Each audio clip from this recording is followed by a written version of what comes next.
Bismillahirrahmanirrahim. Assalamualaikum warahmatullahi wabarakatuh. Perkenalkan, nama saya Indri Fitriani dari kelas A3 TGSD 2020.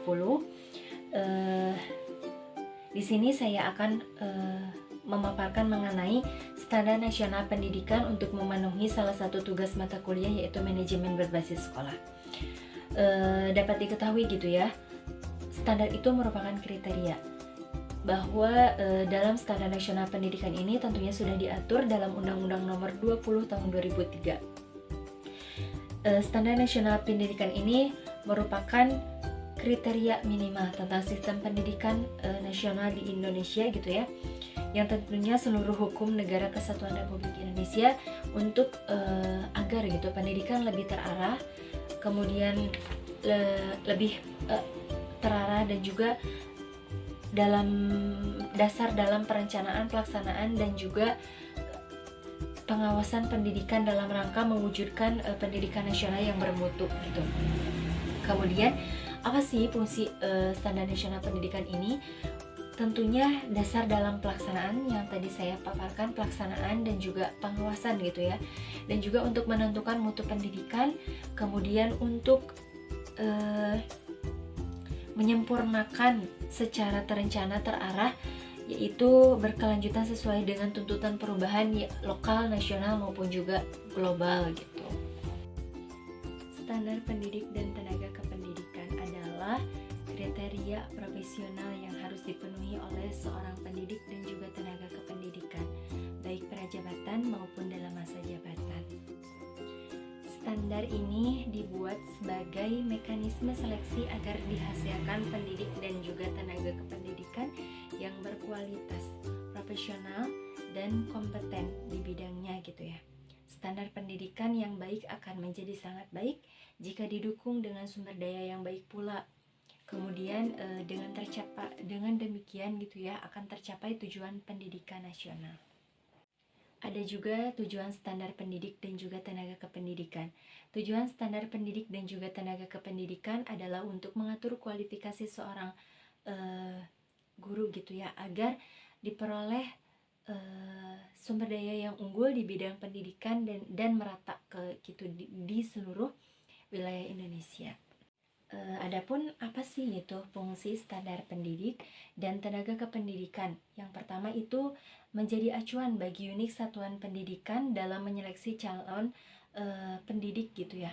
Kemudian memudahkan unit satuan pendidikan dalam menetapkan kriteria pemilihan calon pendidik.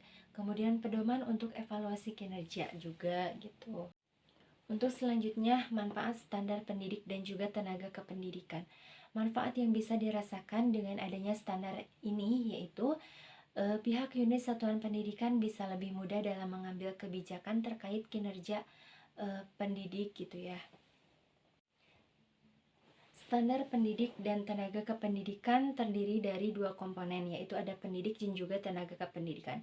Kemudian apa sih gitu yang menjadi pembeda gitu ya? Pendidik itu merupakan seseorang yang bertugas untuk menyampaikan ilmu pengetahuan, keterampilan, pengalaman, dan sebagainya kepada peserta didik, sedangkan tenaga kependidikan adalah seorang yang ikut berperan dalam kesuksesan pendidikan di suatu instansi pendidikan.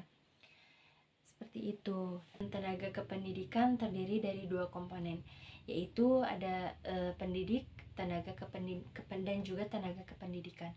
Lalu apa perbedaan antara keduanya? Perbedaannya itu adalah pendidik adalah seseorang gitu ya yang bertugas untuk menyampaikan ilmu pengetahuan, keterampilan, pengalaman, dan sebagainya kepada peserta didik. Sedangkan tenaga kependidikan itu adalah seseorang yang ikut berperan dalam kesuksesan pendidikan di suatu instansi pendidikan. Meskipun tidak berinteraksi langsung dengan siswa gitu ya, atau dengan peserta didik di dalam kelas, tetapi misalnya ada kepala sekolah, wakil kepala sekolah, pengawas, tenaga perpustakaan, tata usaha, laboratorium, dan juga sebagainya gitu. Kemudian standar kualifikasi akademik dan kompetensi guru gitu ya. Menurut Peraturan Menteri Pendidikan Nasional Nomor 16 Tahun 2007 tentang standar kualifikasi akademik dan kompetensi guru, pasal 1 ayat 1 menyatakan setiap guru wajib memenuhi standar kualifikasi akademik dan kompetensi guru yang berlaku secara nasional.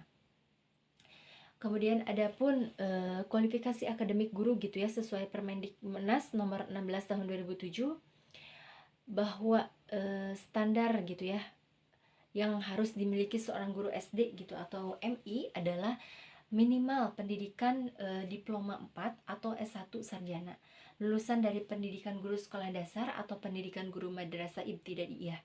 Jurusan tempat menempuh studi harus sudah terakreditasi tentunya. Kemudian standar kepala sekolah dan juga madrasah. Jabatan kepala sekolah tidak bisa diisi oleh orang sembarangan karena dibutuhkan kualifikasi khusus layaknya seorang guru gitu. Standar kepala sekolah itu diatur di dalam Peraturan Menteri Pendidikan Nasional nomor 13 tahun 2007 yang mencakup kualifikasi umum dan juga kualifikasi khusus. Mungkin rangkuman yang saya akan paparkan gitu ya mengenai tenaga pendidik dan juga kependidikan itu, bahwa pada intinya pendidik itu harus memiliki kualifikasi kompetensi akademik gitu ya, dan juga memiliki agen pembelajaran sehat jasmani rohani untuk melakukan pembelajaran gitu ya di dalam kelas. Mungkin sekian yang dapat saya sampaikan. Mohon maaf apabila banyak kesalahan dan juga kekurangan. Wabillahi taufiq wal hidayah. Wassalamualaikum warahmatullahi wabarakatuh.